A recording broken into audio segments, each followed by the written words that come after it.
Kilometre है और कुछ किताबों में वो 22.2 किलोमीटर है। अब एनसीईआरटी शायद 19.2 किलोमीटर ही रिकमेंड कर रहा है, तो हम लोग भी 19.2 किलोमीटर लेके चलेंगे, ध्यान रखिएगा इस बात का। एनसीईआरटी का फिर बुक हम देखा तो वहां पर 19.2 किलोमीटर है, तो आप लोग भी याद रखिएगा कि उसमें भी जो राष्ट्रीय संसाधन का है, कॉपी में ठीक कर लो बाबू उसको, राष्ट्रीय संसाधन का वो क्षेत्र 19.2 किलोमीटर है, उसको मेंशन कर लीजिएगा, है ना।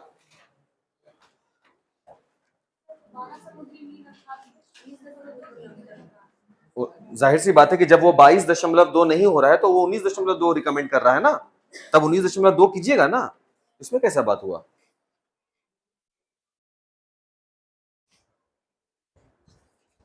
हाँ बाबू 19 कर लो, एनसीईआरटी वही रिकमेंड किया है। अब एनसीईआरटी अपडेट नहीं किया है या जो कुछ भी कारण रहा हो, हम उसी को लेकर के चल रहे हैं, ठीक है। अच्छा,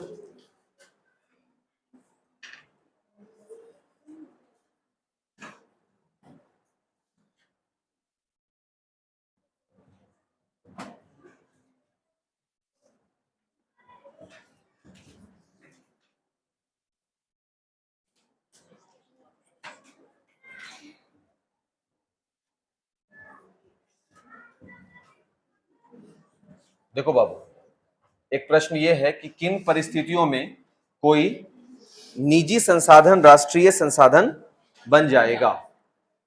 कल हम लोग इस पर चर्चा कर रहे थे और ये प्रश्न हम लोगों को कई बार पूछा भी है एग्जाम में कि उन परिस्थितियों का जिक्र करें जब निजी संसाधन क्या बन जाए, राष्ट्रीय संसाधन बन जाए, है ना। निजी समझ रहे हैं, आपका घर, मकान, खेत, कोचिंग क्लासेस जो भी है सब ये बन सकता है। तो हाँ, बात हुई जब बात राष्ट्रहित की होगी, जब जब बात राष्ट्रहित की होगी तब तब कोई भी निजी संसाधन राष्ट्रहित में राष्ट्रीय संसाधन बन सकता है। इस बात का ध्यान रखना होगा, इस बात का ध्यान रखना होगा कि आप इस पर अपोज नहीं कर सकते। देखो, एनटीपीसी को जरूरत हुआ जमीन लेने का, तो वो जमीन ली और आप कुछ नहीं किए, आपको मुआवजा दी, वो आपको रकम दी, मुआवजा दी और आप देना पड़ा आपको क्षेत्रफल, क्योंकि जब क्लॉज है ये बेस्ट, ये फिट है ये बात कि जब बात राष्ट्रहित की होगी तो तुम चाहे जितना भी कोशिश कर लो, समझ गए ना, राष्ट्रहित के सामने नहीं है कुछ।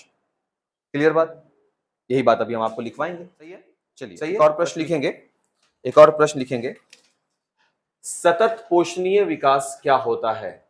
सतत पोषणीय विकास क्या होता है,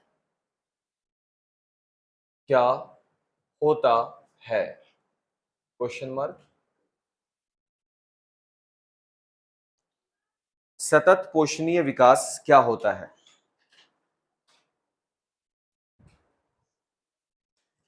क्या होता है, हो गया, लिखो इसमें भी थोड़ा सुन लो। इसमें आने वाली पीढ़ी को ध्यान में रख करके संसाधन का हम इस्तेमाल करते ही हैं, लेकिन उसको लापरवाह ढंग से इस्तेमाल ना करें, संसाधन का ठीक ढंग से उपयोग करें, जिसको हम बोलते हैं किताबी भाषा में विवेकपूर्ण उपयोग। आने वाली पीढ़ी को ध्यान में रखते हुए जब हम संसाधनों का विवेकपूर्ण सही ढंग से इस्तेमाल करते हैं तब इसे कहा जाता है सतत पोषणीय विकास।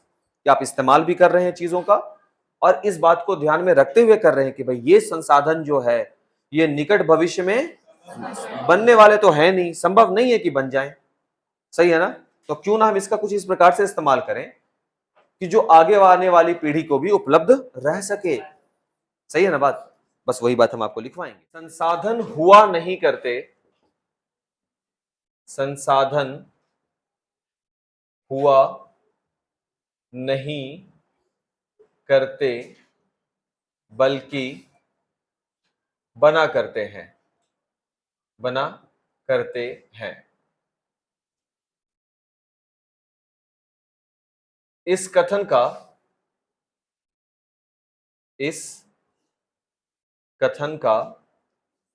स्पष्टीकरण करें।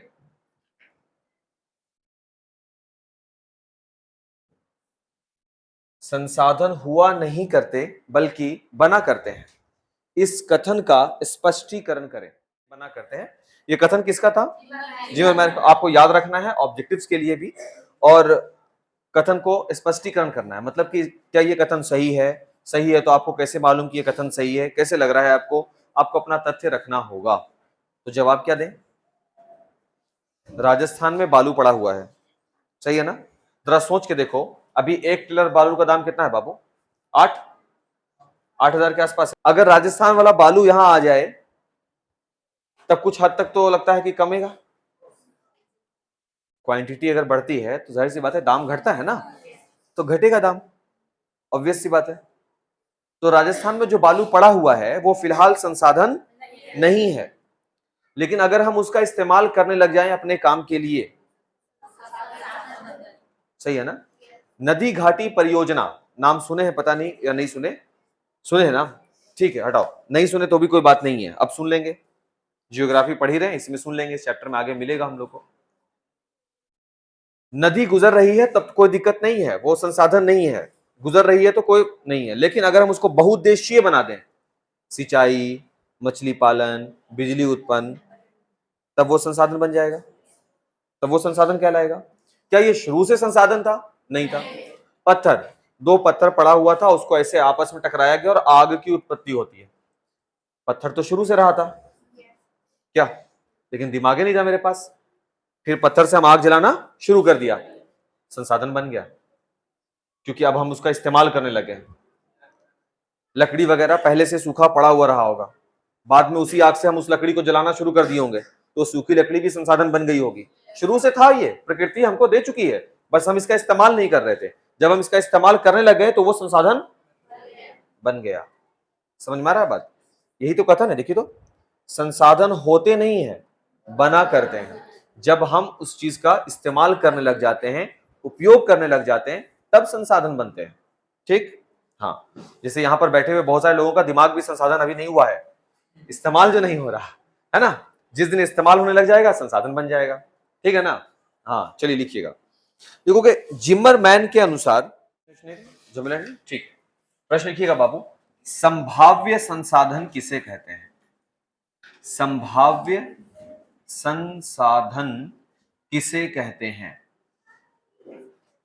संभाव्य संसाधन किसे कहते हैं?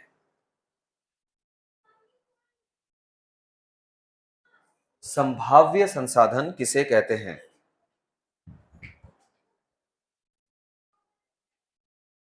किसे कहते हैं? अच्छा बाबू, इसके नाम से नहीं लग रहा? संभाव्य का अर्थ संभावना से है ना, मतलब उन संसाधनों को संभाव्य कहा जाएगा जिसके बारे में अभी हमको मालूम नहीं है, लेकिन एक संभावना है। क्या संभावना है? कि वहां पर वाला जो पूरा का पूरा क्षेत्र है ना, आगे वहां से पेट्रोलियम निकलेगा, ऐसी संभावना है। जैसे भारत का लो, भारत के पूर्वी तट, इधर पूरब होता है ना भूगोल में, मैप वगैरह में, ऊपर कौन सा होता है बाबू? उत्तर। इधर कौन होता है बाबू? दक्षिण। इधर क्या होता है? पूर्व। इधर क्या होता है? पश्चिम। पश्चिम, है ना? ऐसा माना जाता है, ऐसा अनुमान है कि भारत का जो पूर्वी तट है और भारत का जो पश्चिमी तट है, पेट्रोलियम निकलने की संभावनाएं हैं। ठीक?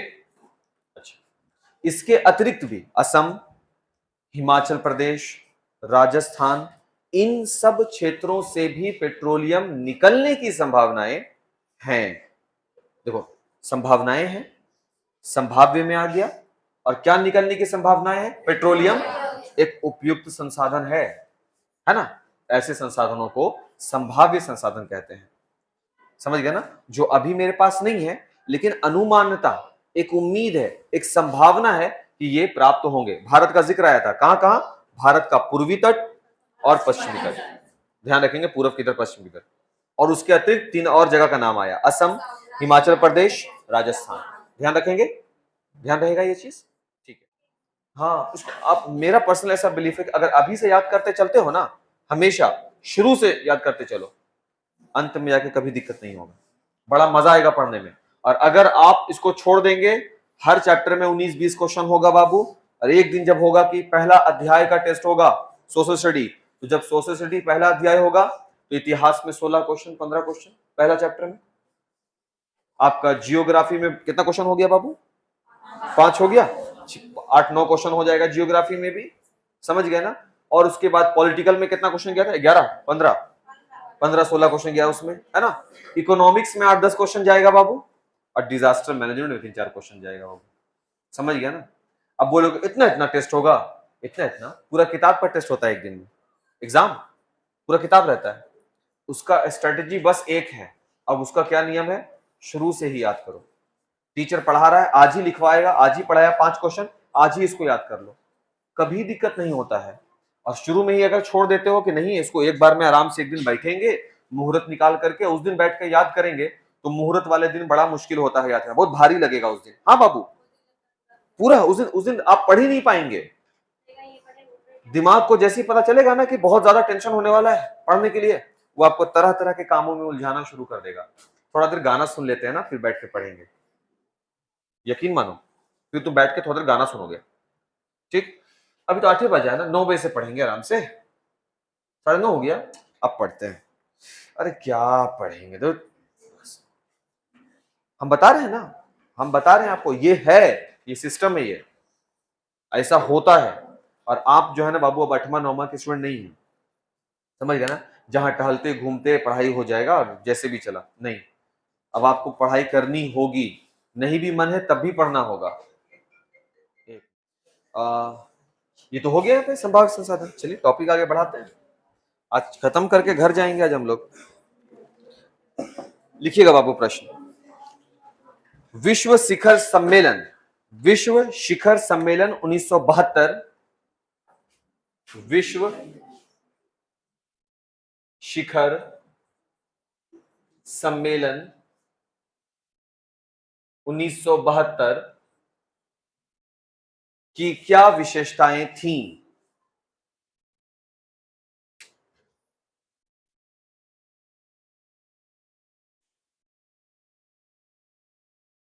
विश्व शिखर सम्मेलन 1972 की क्या विशेषताएं थीं?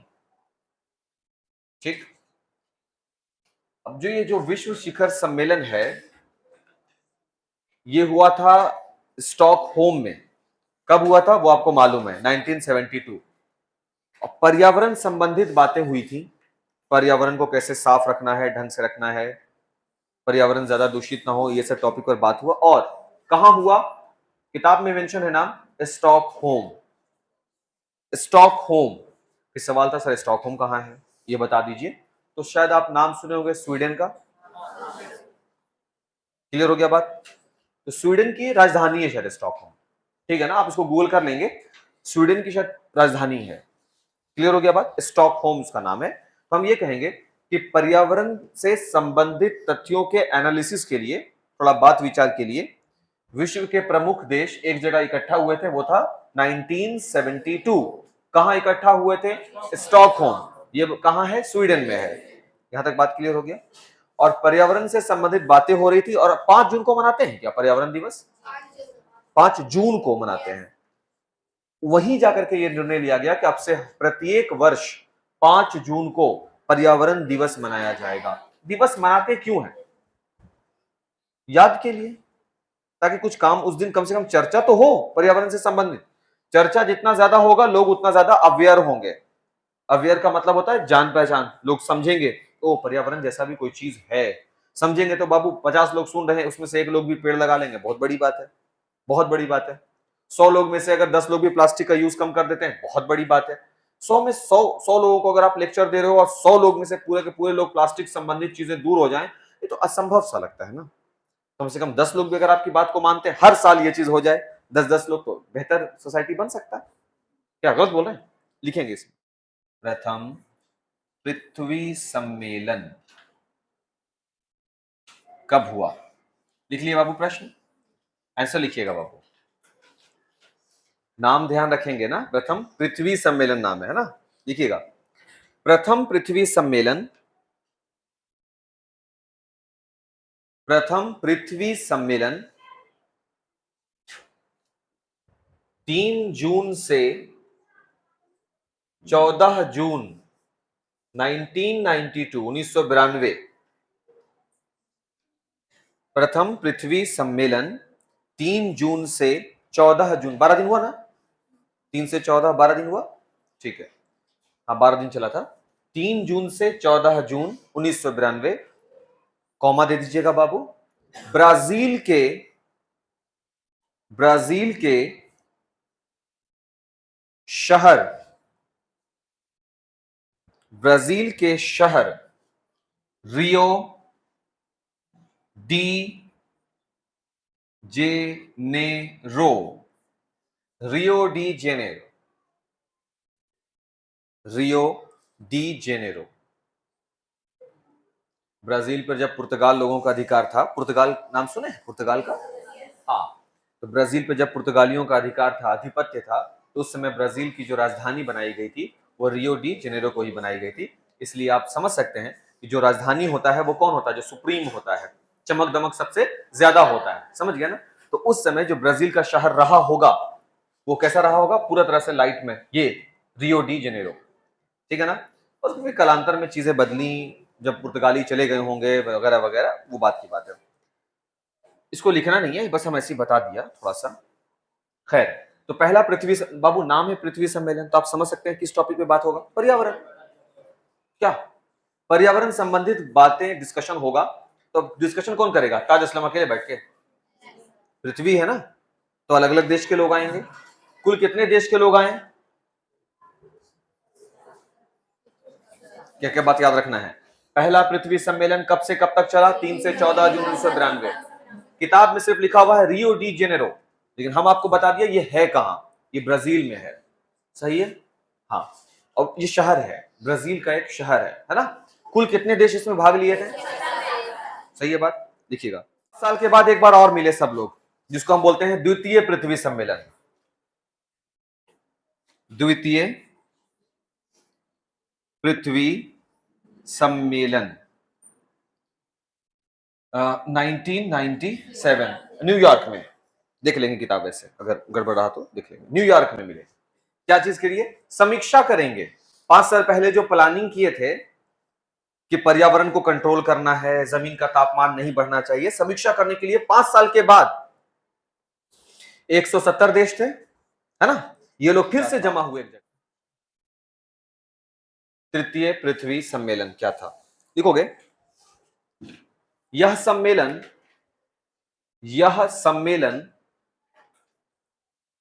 26 अगस्त से 4 सितंबर, यह सम्मेलन 26 अगस्त से 4 सितंबर 2002, 26 अगस्त से 4 सितंबर 2002 दक्षिण अफ्रीका के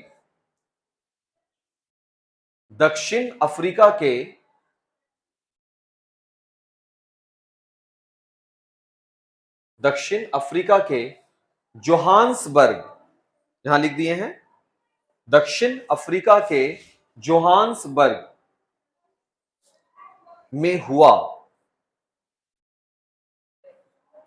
जहां 150 से अधिक धाराओं पर, जहां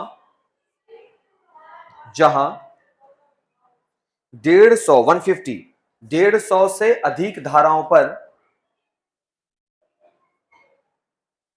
पर चर्चाएं हुई।